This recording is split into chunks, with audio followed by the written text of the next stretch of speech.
So yan na mga kaduit, oh. See? Cleaning na lang yan. So ang gagawin natin, i-screwhan na lang natin dito. Lagyan natin dalawang screw. So ganyan yung magiging itsura niya. Tapos lalagyan natin ng yan, ganyan ang magiging itsura niyan mga kaduit.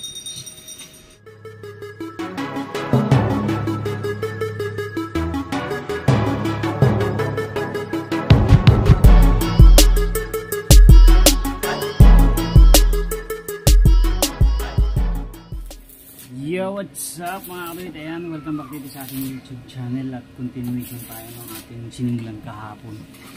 So dito na tayo sa ating ginagawang dalawang unit. Dalawa na lang pala to, akala namin tatlo. So dalawa na lang, kaya tapos lang namin yan. Tapos pag nakabenta tayo, magdi-design tayo ng D6 na. Hanap tayo ng tubo na D6. So ayun na, kaya tapos na natin yung tangke, and then magsiset na tayo ng chamber. Alignment tayo mga kaduit, alignment.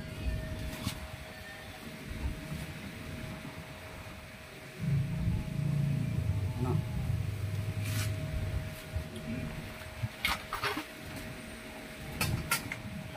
Flies natin, wala bang flies dyan? Wala.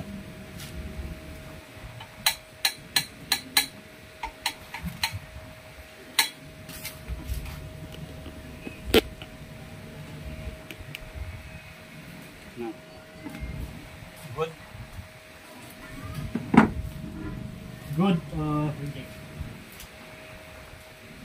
Good. Pala.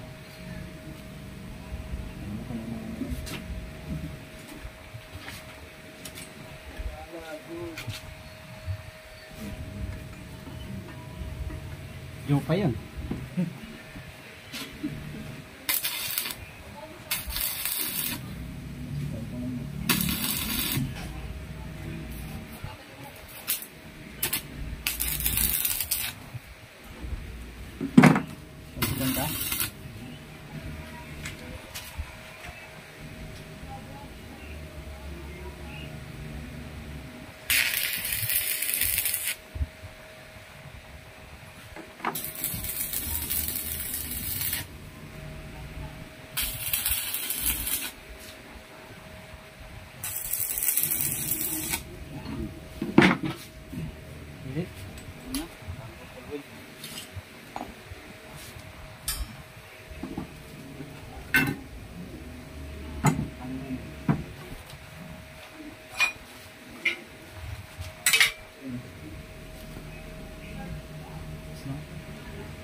Okay.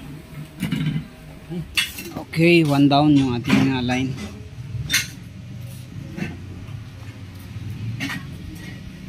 So, align na lang natin yung tangke dyan mamaya. Set up lang muna natin, tayo lang muna natin. Ito, set up ulit natin itong isa.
Ano na tayo, nag-bend tayo, parang binin natin ng konti, tapos pinantay natin dito para pag suot natin ng ating blower, patagilid na yung blower niyan, palapad.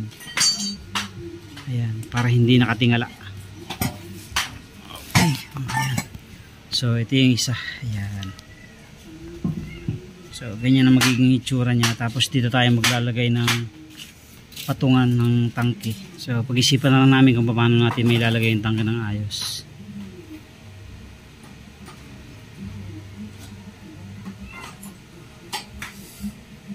So ganyan ang itsura. Para once na maapawan yung pipe natin,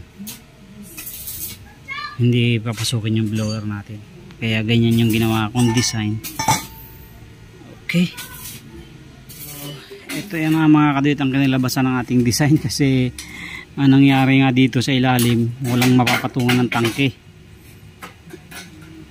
So sa halip na maglagay tayo ng angle bar dito na base o ng frame para sa tangke, ay hindi na tayo naglagay kasi bibigat pa pag may shipping mabigat masyado.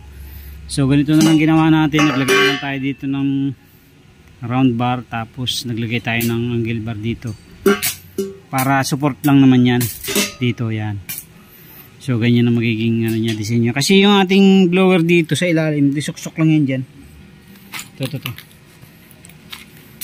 Susuksok lang yan dyan, nakapadapa na siya. So yung blower natin nakalapad, palapad, hindi pa tayo, palapad ng ganyan. So medyo masikipan ng konti, ayusin lang natin yan. Yung ganyan yung magiging design niya. So ito kasi, kaya ganito yung design niya, meron siyang patungan dito. Yan, pwede siyang patungan ng tangke, yung pinaka ducting. Kaya ganyan yung design. Tapos ito disuot na lang, wala na siyang tornilyo. Mas maganda sana yung ganitong design kasi less hassle na sa screw. So yun nga lang, walang mapapatungan ito yan kasi yung ducting natin o yung tubo natin ay susuot sa ducting ng ating blower. Mas maganda sana kung itong blower ang susuot dun sa tubo, kaso wala naman tayong tubo na sukat na pasok to. Kaya ang ginawa natin, itong tubo ang susuot dun sa ducting ng blower natin. Yan, ganyan din naman yung mga gawa ng ating ibang tropa. So wala na kasi tayong mga kuha na nung mini pan na maliit na binibili natin dati. Kaya ganyan na, nag-come up na lang tayo sa ganyang design ngayon. So ito na, ayan na. Final yan, nagkakabit na kami ng oil pipe.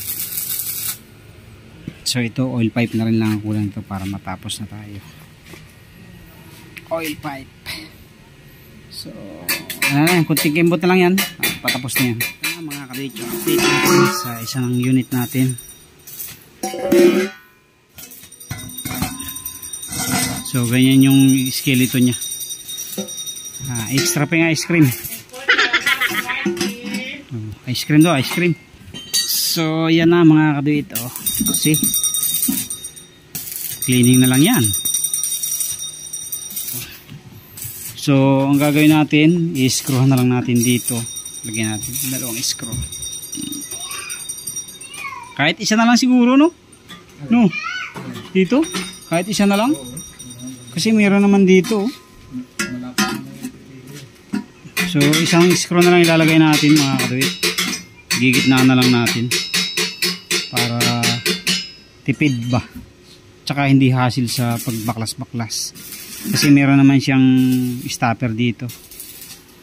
Ayan, so ganyan yung magiging itsura nya.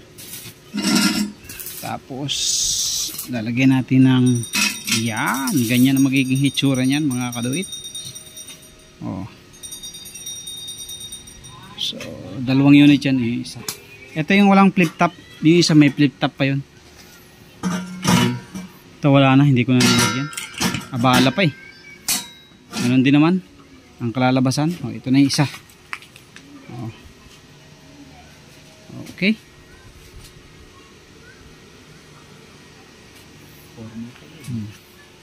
Ki-cleaning ko na lang mamaya yan.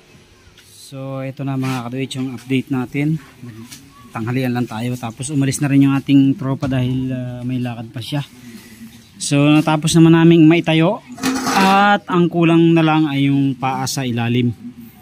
Yan yung ganito. Yan. Paa. So ito lalagyan lang natin yan para next week na natin to i-clean kasi may gagawin pa tayo. So yan na mga kaduit, tapos na yan na maitindig. So lalagyan na lang natin ng paa. Ayan, paa. So ang nangyaring design natin ay ganito na rin. Ayan, ito di tornilyo kasi yung design natin ganun, hindi magkakaari. Walang papatungan eh. Kaya ang ginawa natin ay ganito. Ayan, di tornilyo na rin lang. Tapos yan, nilagyan natin ng patungan dito. Medyo masagwan tingnan pero pag nakakabit naman yung tangke ay hindi naman na siya halata. Ayan. Pangit lang siya pag walang tangke. Kasi kung bubuuin pa natin na frame yan ng angle bar, bibigat eh. So pag ipapaship natin masyadong mataas ang presyo ng shipping pag ganun kabigat. So ayan, lalagyan lang muna natin ng paa dito. Ayan, tapos ating itatabi na muna. Next week na lang natin lilinisan yan. May naglalaba si Commander, tutulungan muna natin makatapos ng paglaba dahil hapon na. So ito ilalagay natin. Yan. Saglit lang naman to.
So ito naman yung pangalawa natin mga katuwit.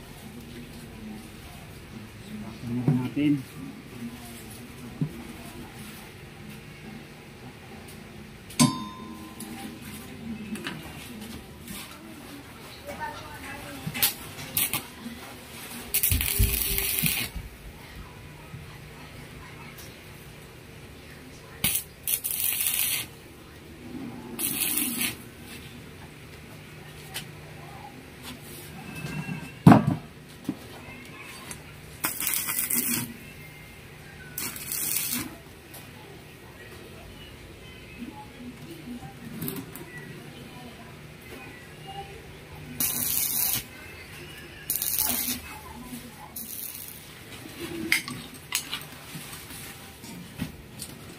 Okay.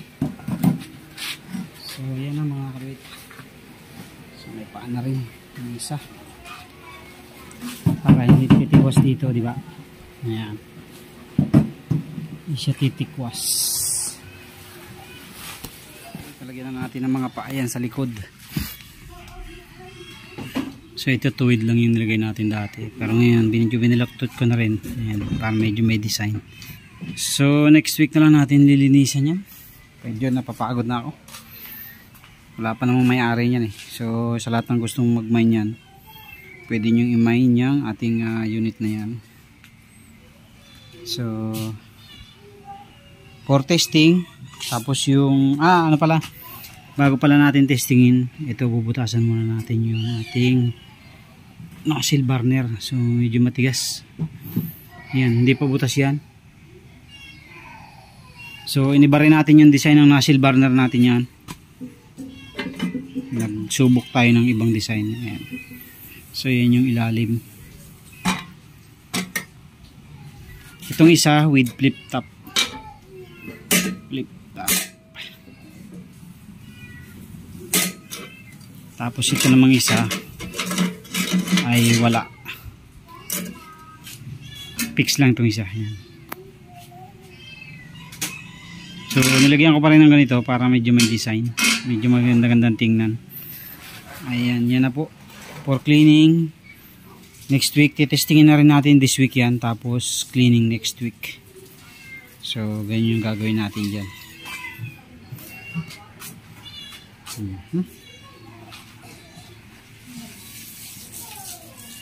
Yung isa na yun may may-ari talaga doon, hindi lang kinukuha ng may-ari. Ewan ko kung ba't hindi na kinuha. So nagpagawa siya sa akin, ang binigay niya lang sa akin yung chamber, yan. Tapos ako nang nag-assemble lahat. So ewan ko kung bakit hindi niya hindi pa rin niya kinuha. Yun, ginagamit naman natin pag may mga okasyon yung unit na yan, kaya walang problema kahit hindi niya kuhanin yan. So ito yung mga design dyan natin ginaya. Yun nga lang, yung tangke natin pang katulad ng tangke nung mga dati nating gawa, hindi na natin nasunod yung haba nun kasi putol na yan, nakakat na yan. Talaga na stock lang tong dalawang unit na to dahil nung February pa to February o January, basta ganong buwan. So hindi lang talaga natapos dahil naging busy na yung isang tropa rin natin, may mga kontrata silang bahay na ginagawa, kaya hindi rin natin naasikaso. So ngayon tinapos namin para kung sakaling mabebenta natin yan ay mag-uumpisa tayo ulit ng panibagong mga units, lalo na ngayong magpapasko. Ayan, so meron pa rin tayong dalawang with screen dyan na unit. Yung unang gawa natin niya 3-in-1, tapos isang lighten na maliit. Ayan, so bali pumapatak na 5 unit yung available natin ngayon. Okay, so yun lang mga katuwi. Thank you very much po. God bless po sa inyong lahat. Magandang hapon, happy Sunday everyone. Okay, so yan po yung update natin sa ating 2 araw na paggawa. Sa 2 araw, 2 kami, hindi pa namin natapos.